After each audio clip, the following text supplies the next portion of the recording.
하나님 말씀 나누기 전에 잠시 하나님께 기도하도록 하겠습니다. 하나님 감사합니다. 제 마음과 영의 문을 열으셔서 하나님께서 하시는 말씀을 잘 듣기를 원합니다. 하나님 말씀하옵소서. 예수님 이름으로 기도합니다.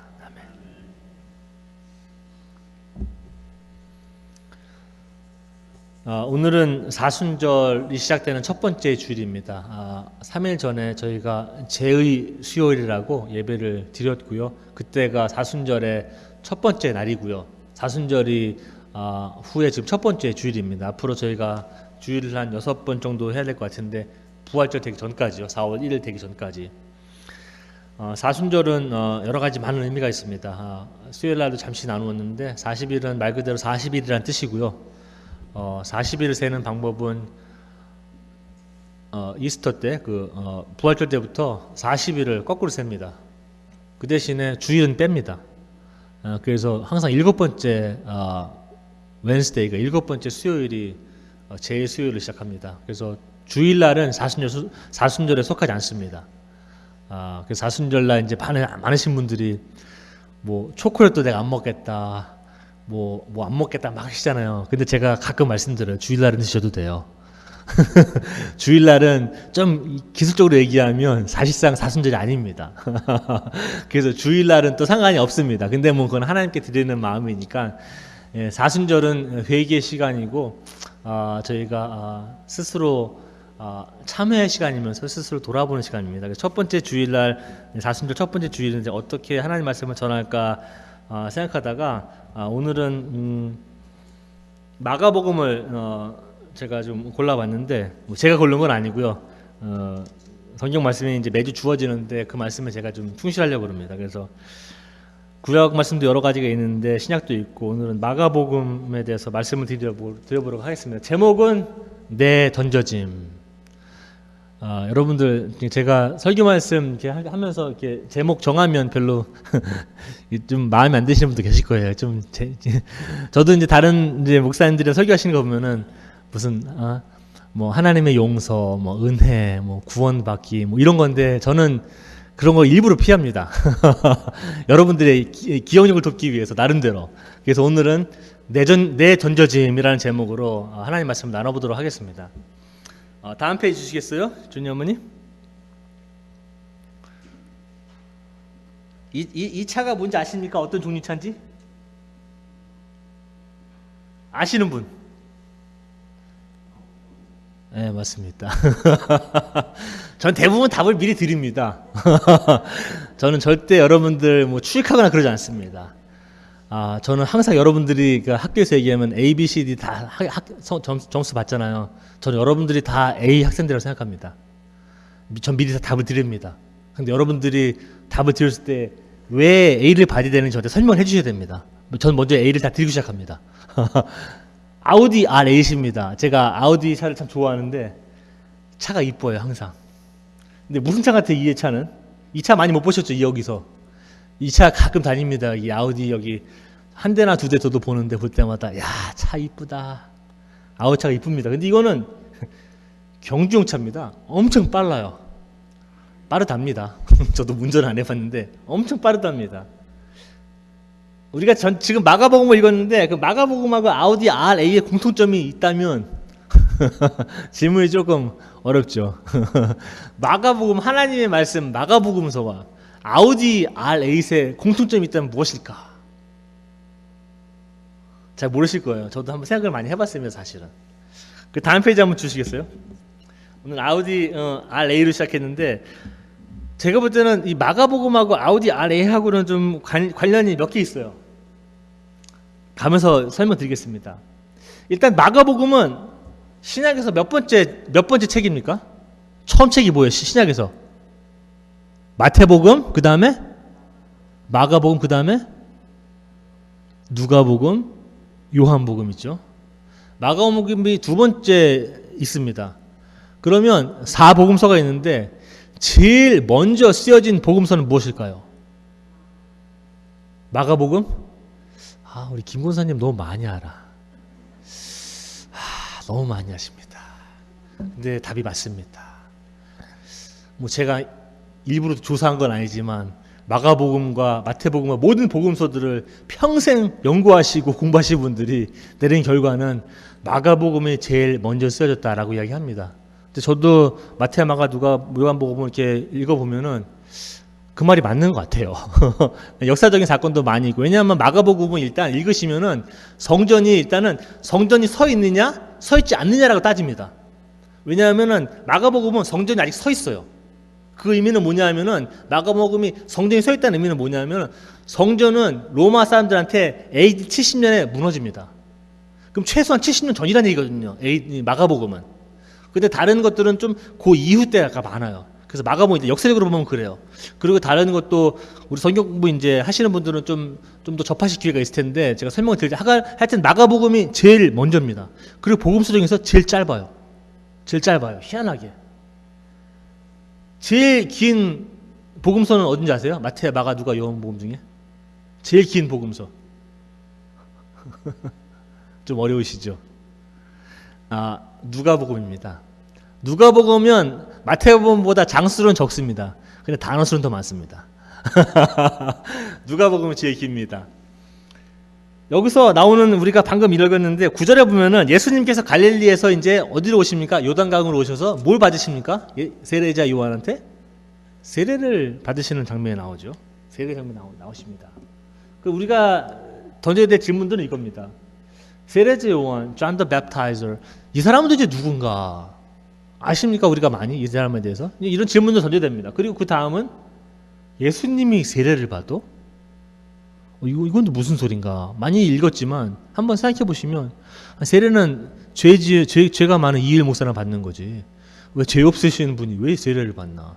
세례는 원래 우리가 하나님 앞에서 죄를 다 씻어주는 그런 첫 번째 이제 하나님과 손을 잡고 하나님의 길을 가겠다는 그러한 표식입니다. 근데 예수님은 하나님이신데 인간의 몸을 모시고 오신 분이 또 우리가 또 배우기를 예수님은 죄가 하나도 없으신 분인데 예수님이 세례를 받으시는데 죄인인 세례자 요한한테 또 세례를 받으십니다. 왜 그런가? 이런 것들을 한번 생각해 보게 됩니다. 그 다음은 이 두 단어가 사실상 그 전에 보았던 아우디 차, 그 경주용 차와 관계가 많습니다. 마가복음은 강렬한 단어를 많이 씁니다. 제일 짧다 보니까 짧은 시간 안에 많은 걸 설명해야 됩니다. 누가복음은 제일 길기 때문에 굉장히 자세한 것들을 다 설명하면서 갑니다. 누가는 또 직업이 의사입니다. 의사. 그러니까 자세하게 설명을 해요. 이 사람은. 마태복음도 만만치 않습니다.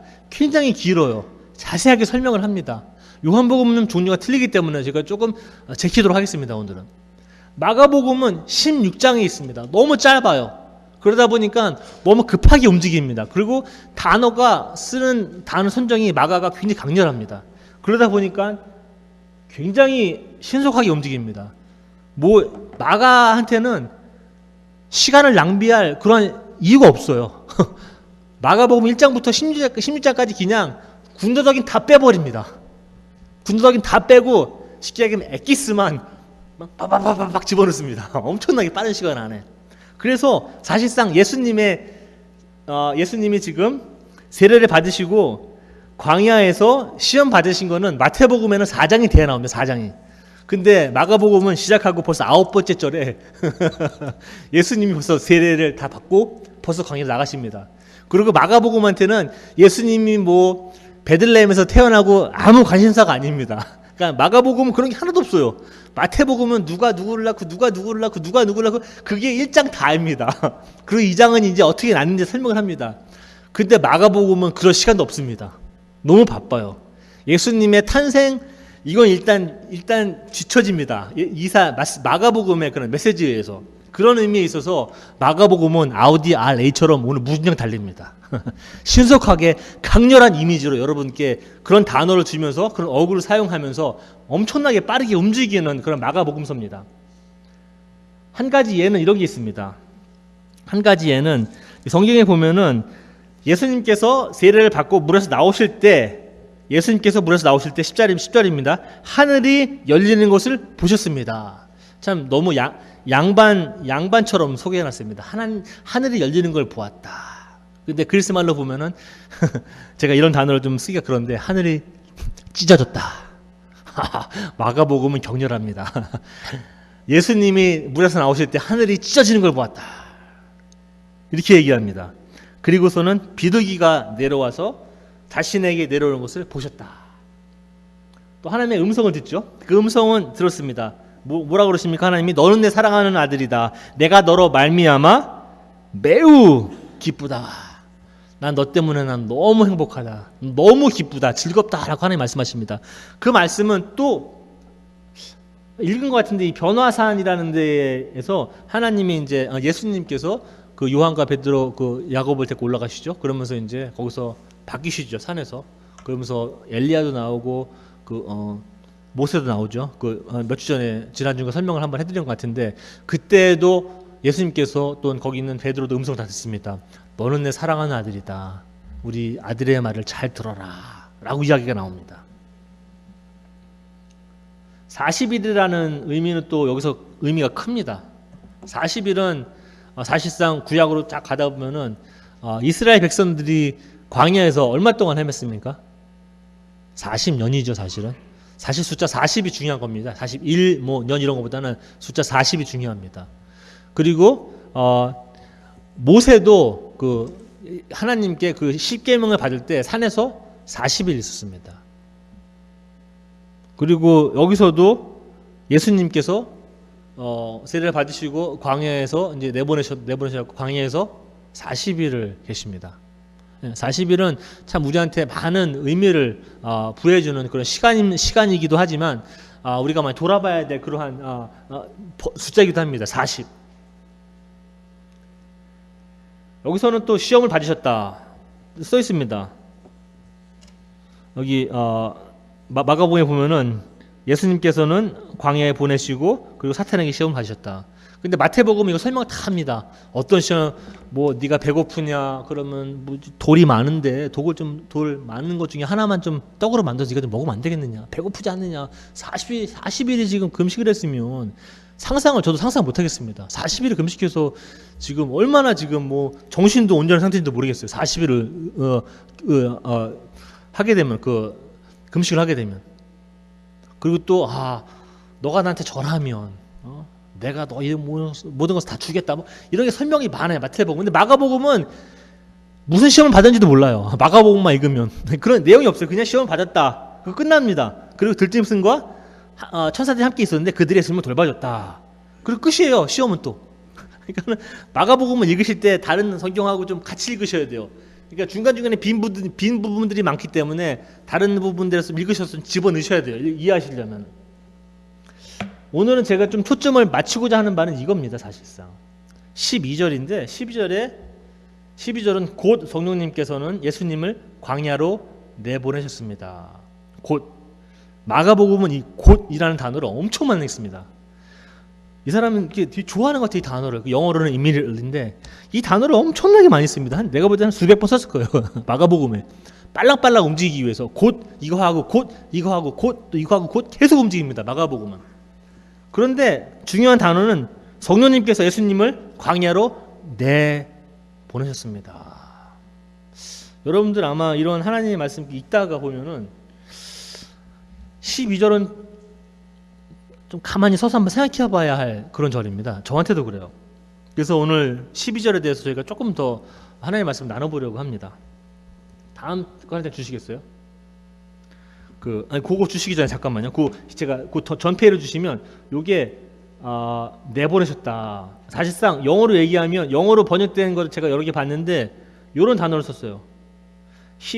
그리스 말로는 이거 한 단어입니다. ekballo인데 이거는 영어로 번역할 때 이렇게 썼어요. driven out 아니면 cast out, put out, impelled, 아니면 forced. 이게 무슨 뜻이냐면은 이런 거예요. 전체적으로 말씀드리면은 이게 참 어려운 단어인데 driven out는 내쫓았다 이런 뜻이에요. 성령님이 예수님은 내쫓았답니다. 우리는 내보내셨습니다라고 좀 우아하게 표현했는데 이 히브리 그리스 말로 보면은 성령님이 예수님은 내쫓았다. cast out 마찬가지 개념입니다. 내 던졌다. put out, 내 던졌다.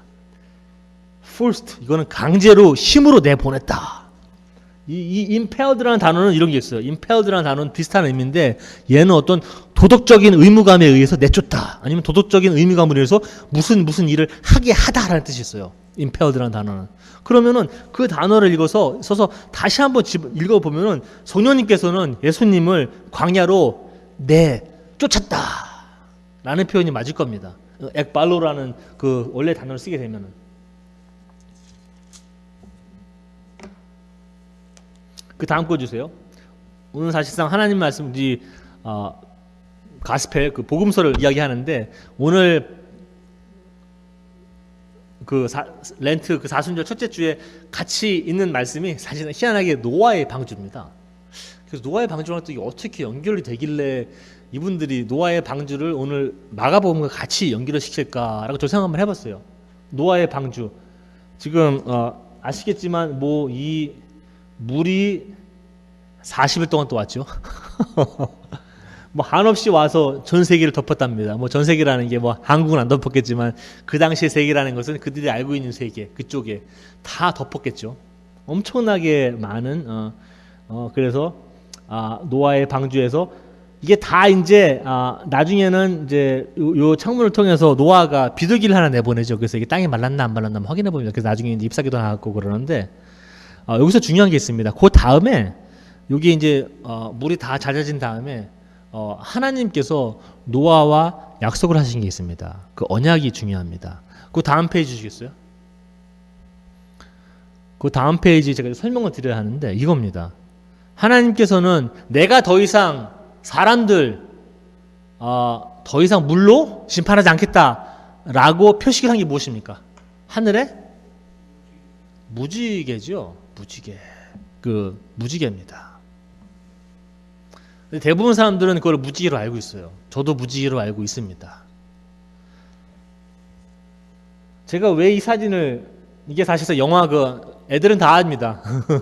아마 우리 해도 알 텐데 이게 뭔지 Catching Fire 그 영화 Catching Fire에 이게 그 여자 배우인데 그 제니퍼 로렌스라고 여자 배우인데 살아남아야 됩니다. 이 숲속에서. 근데 그건 중요한 게 아니라 이 여자가 사용하고 있는 게 뭡니까?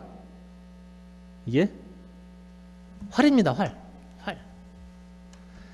무지개하고 활하고 공통점 있겠습니까? 생긴 게 비슷해요. 생긴 비슷합니다. 사실상 번역을 레인보우로 했지만 사실상 고대 근동에서는 활이라는 표현이 맞습니다. 하나님께서는 무지개를 걸어 놓으신 게 아니라 사실은 활을 걸어 놓으신 거예요. 이게 무슨 의미냐? 활은 뭐 할 때 씁니까? 전쟁할 때 씁니다. 누구 죽을 때 씁니다. 그래서 하나님께서는 그 무지개를 사실상 걸어 놓는 게 아니라 활을 걸어 놓으신 겁니다. 나는 더 이상 너희랑 전쟁 안 한다. 그런 의미입니다. 그 노아의 언약은 무지개를 볼 때마다 무지개가 아름답다가 아니라 이거는 전쟁의 표시입니다. 고대 근동에서는. 더 이상 하나님은 나는 인간하고 전쟁 안 한다. 더 이상 인간 심판 안 한다. 나는 이제 손 털겠다. 그리고 활, 그 전쟁의 그 표시들 이제 걸어 놓으시는 겁니다. 하늘에다가. 나 이제 이거 사용 안 한다. 근데 노아의 언약은 참 특이한 게 있습니다. 내가 사람만 너희들을 심판하지 않는 게 아니라 모든 생명체들 그리고 동물들까지도 새들까지도 이제 더 이상 물로 심판하지 않겠다라고 보편적 언약을 세우십니다. 언약이라는 단어는 사실 어려운 단어는 아닙니다. 계약이라는 거랑 비슷한 단어예요. 계약. 근데 사실상 언약은 좀 일방적이죠. 하나님께서 한 방향으로 하십니다. 내가 너희를 사랑하고 내가 너희를 용서하고 내가 너희를 더 이상 심판하지 않겠다라고 하는 표시입니다. 언약입니다. 말씀드린 이유가 있어요. 제가 좀 더 연결시켜드리겠습니다. 그 다음 페이지 주세요. 그 다음 페이지는 오늘은 저희가 좀 생각해 봐야 될 것도 여러 개 있는데 마가복음에서 첫 번째는 예수님께서 세례를 받으시고 인간한테 왜 세례를 그건 다른 문제입니다. 다른 시간이 있으면 저희가 또 이야기를 나누겠지만 죄 있는 인간한테 죄 없는 분이 세례를 받으시고 세례를 받으시자마자 나오실 때 하늘이 찢어지면서 하늘의 음성이 들리고 그 음성 듣자마자 마가복음을 쓰기를 12절에 곧 즉시 지금 기다리지 않습니다. 뭐 나와서 한 5분만 기다렸다 하는 것도 아니고 집에 가서 좀 쉬었다 와라는 것도 아닙니다. 나오시자마자, 물에서 나오시자마자, 하나님의 음성 듣자마자 성령님께서 예수님을 광야로 내치십니다.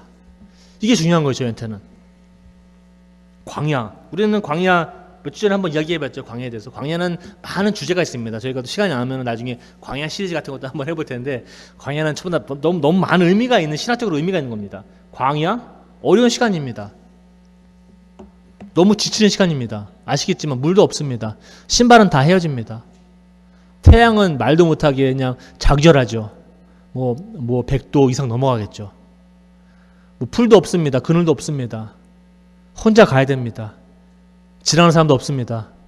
지나가는 사람 가끔 만나면 저 사람이 나 어떻게 하진 않을까 두렵습니다. 내가 이거 살아남을 수가 있을까. 가끔 더 지나가는 사람도 보면은 어떤 사람은 저보다 더 힘들어 보입니다. 내가 도와줘야 되는 거 아닌가. 하나님이 없는 것 같습니다. 하나님의 은혜가 없는 것 같습니다. 하나님은 너무나 멀리 느껴집니다. 오늘 찬양했듯이 주님 나를 멀리하지 마시고 주의 성령 거두지 마옵소서. 시편 51편 말씀. 성령이 너무나 저를 멀리하는 것 같아요. 하나님은 참 계신 것 같은데 느낄 수가 없습니다. 너무 힘들어요. 그런 것이 광야입니다. 나름대로 그것이 노아한테는 홍수였겠죠. 계속 비만 옵니다. 이게 살아남을 수 있을까? 저 배가 과연 버틸 수 있을까? 뭐 음식, 뭐 그 안에 걸 다 해결해야 되는데 거기서 뭐 해결할 수 있겠어? 너무 힘든 시간들입니다. 그래서 이 언약은 아까 노아 그 광주에서 이야기한 굉장히 보편적 모든 생물체와 동물들을 포함한 하나님의 언약입니다. 그러면서 하나님께서 알려주시는 거는 내가 구한다는 겁니다. 내가. 광야도 지난번에도 말씀드렸고 홍수도 오늘도 말씀드렸지만은 노아도 오늘 또 깨닫습니다. 누가 구하는 건가? 내가 배를 잘 튼튼하게 지어서 내 스스로 구하는 건가? 내가 음식을 잘 비축해서 내가 구하는 건가? 아니면 내가 배를 잘 디자인해서 내가 나를 구하는 건가? 아니면 누가 나를 구원하는 건가? 노아는 똑똑히 오늘 압니다. 그 언약을 통해서 하나님께서 구원하십니다. 예수님은 사실상 너무나 하나님과 친근한 모습을 보여주십니다. 여기서 세례를 받고 나오시면서 하나님의 음성을 듣고 비둘기가 내려오고 자기 위에 비둘기가 안착을 하고 하나님의 말씀을 들은 깊은 영적을 합니다. 저는 그런 경험 해본 적이 없어요. 어떻게 하늘을 보면 비둘기가 이유일 목사한테 내려와서 뭐 저는 그런 것도 본 적도 없고 그런 말씀 들은 적도 없습니다. 사실은. 근데 예수님은 그런 참 하나님과의 깊은 경험을 하신 분이에요. 그 다음 거 주시겠어요? 시는 아니고요. 제가 이렇게 생각하다가 그냥 이거 써야 되겠다 한번 써봤습니다. 여러분들이 가장 어려운 시간에 힘들 때 하나님 보기 쉽지 않습니다. 아니 하나님 보이지 않으니까. 하나님이 무슨 몇백 밀리언 마일 떨어져 있는 것 같아요. 내가 소리를 내도 하나님이 들으실려나? 내가 울부짖어도 하나님이 내 마음 아시려나? 아까도 읽었지만 내가 의뢰하고 부르짖을 때 하나님은 왜 가만히 계셨습니까? 왜 나를 버리셨습니까? 라고 이야기합니다. 그게 아마 광야의 소리일 것 같아요. 우리 광야에 있을 때 그런 기도를 많이 합니다. 하나님 어디 계세요? 내가 지금 무진장 힘든데, 무진장 힘들다는 단어도 설명하지 못하기 힘든데 하나님 어디 계십니까? 라고 하는 것이 광야고 나름대로는 홍수고 나름대로는 그냥 허리케인 같은 겁니다. 우리 인생에 있어서 다 뒤집어 놓습니다. 그런데 하나님께서는 한번 생각해 보십시오. 여러분들도 개인적으로도 그렇고 우리 교회 아가페 신앙의 공동체적인 것도 그렇고 우리가 어려운 시절을 지날 때 어려운 시간을 지나갈 때 우리가 잘못해서 그런 건가? 아니면 다른 이유가 있는 건가? 오늘 마가복음은 분명히 이야기합니다. 여러분들이 광야를 지나고 있을 때 아니면 홍수를 지난다면 아니 뭐 표현은 상관이 없습니다. 여러분들이 인생에 있어서 굉장히 큰 전환점을 지금 지나가고 계시다면은 그게 굉장히 어렵고 고통스럽고 아프고 괴롭고 정말로 인생 포기하고 싶을 정도로 어려울 때 그런 시간을 지나갈 때 내가 뭘 하나님께 잘못했나? 라는 생각 많이 안 하셨으면 좋겠습니다. 저도 자식이 있지만 우리 자식이 잘못하면 혼내기도 합니다. 이거 당연하죠. 혼내기도 합니다. 근데 자식이 잘못했다고 제가 말도 안 되는 벌을 주진 않습니다. 그죠? 예전에도 말씀드렸지만 우리 자식이 잘못했다고 야, 네가 그러면 안 되지. 아빠한테 내가 오늘 의사한테 가고 너한테 암세포를 투여할 거야. 그래서 너는 이제 벌을 받을 거야. 이런 식으로 안 합니다. 널 죽일 거야. 이런 식으로 안 해요. 저는 자식을 살리고자 혼내는 거지 죽이자고 혼내는 건 아닙니다. 여러분들도 광야를 지나오실 때 하나님께 유혹받는다고 생각하지 마십시오. 예수님은 그 인생에 있어서 그 공생에게 지금 시작하는 단계입니다. 공생이 아시죠? 30년 지나고 3년 공생이 하시고 하십니다. 이제는 퍼블리컬리 전부 다 공적으로 세례를 받고 이제 내가 이제 내 미니스트리, 내 여기 목회 시작한다라고 이제 알리는 시간입니다. 가장 영적인 시간이고 세례를 받고 물에 나오면서 비둘기도 보고 하늘에 찢어지는 것도 보고 하나님의 음성을 듣자마자 가장 영적으로 높을 때, 가장 영적으로 하나님과 깊은 관계를 맺을 때 하나님께서 어떻게 하십니까? 광야로 보내십니다. 참 신비합니다, 하나님은. 그래서 하나님께서는 내가 가장 하나님과 가까울 때, 내가 하나님과 가장 깊게 교감할 때, 내가 하나님께 가장 민감하게 반응할 때, 내가 하나님과 가장 친할 때, 내가 하나님과 가장 친밀한 대화를 나눌 때, 바로 그때 하나님께서는 나를 광야로 내쫓으신다. 하나님께서는 나를 광야로 몰아내신다. 그곳에서는 하나님의 언약을, 아까 노아의 언약, 하나님과 노아가 맺은 그 언약, 내가 너희는 더 이상 심판하지 않겠고 내가 너의 하나님이고 내가 너를 구원한다라는 하나님, 그 언약을 다시 접하게 되고 또 기억하게 되며 나를 구원하시는 하나님을 더 깊고 의미 있게 만날 것이다. 여러분들 인생 어렵습니까? 힘듭니까? 우리 교회 아가페 힘듭니까?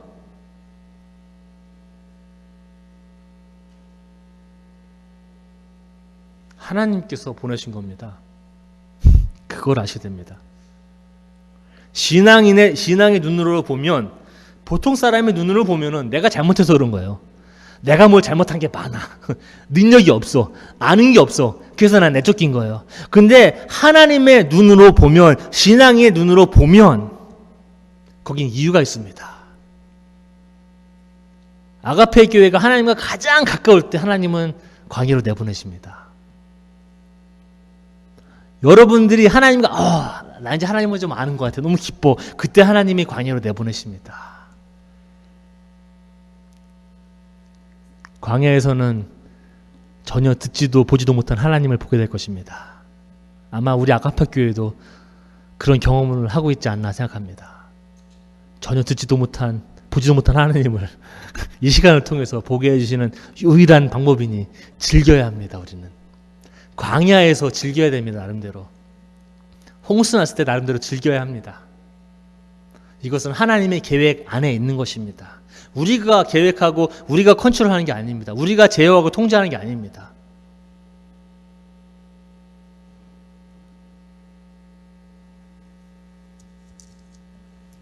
내가 힘들고 어려울 때에 하나님이 나를 심판하신다 라고 생각하시면 안 됩니다. 그리고 남들이 어려운 시간 보낼 때 너무 잘못했구나 손가락 차지 마세요. 절대. 하나님께서 더 깊은 뜻이 계십니다. 더 많이 쓰시려고. 아가페를 하나님께서 더 나중에 하나님을 위해서 더 많이 쓰시려고 하나님께서는 광야에 두십니다.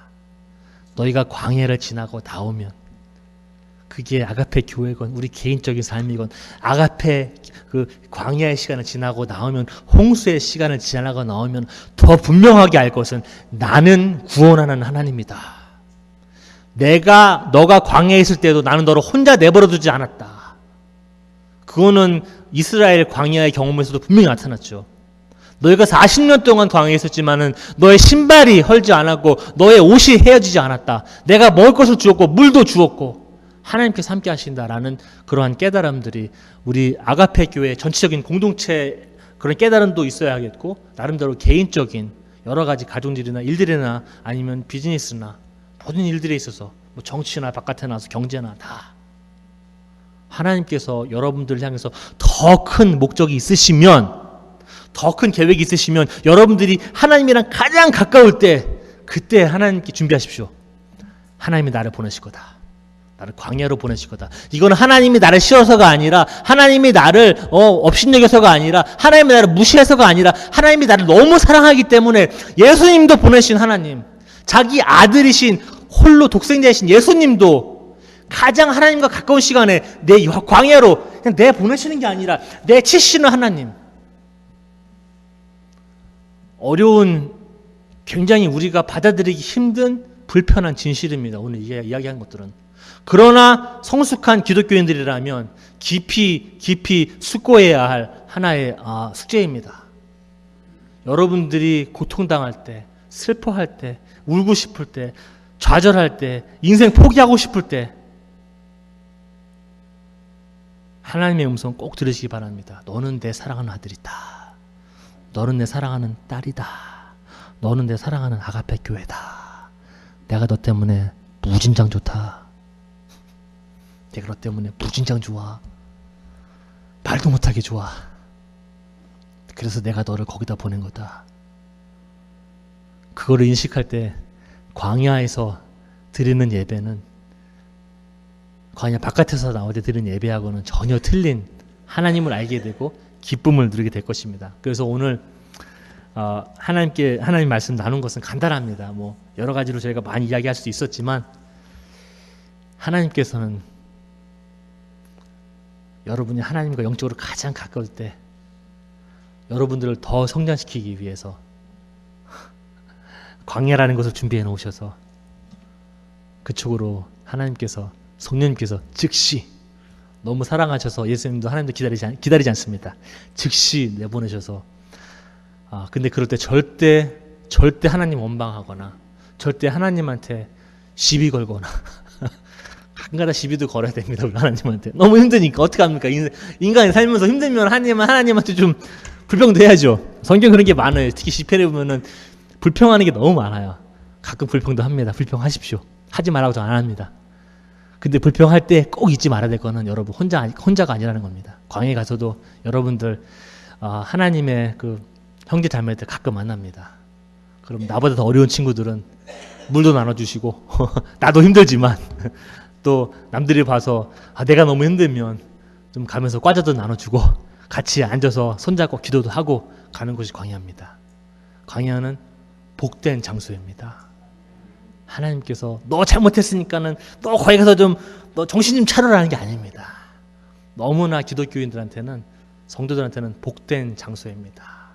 그것을 꼭 알으시고 광야에서 좀 즐기는 우리 아가페 교인들 됐으면 좋겠습니다. 잠시 기도합니다. 하나님 감사합니다. 언약의 하나님 감사합니다.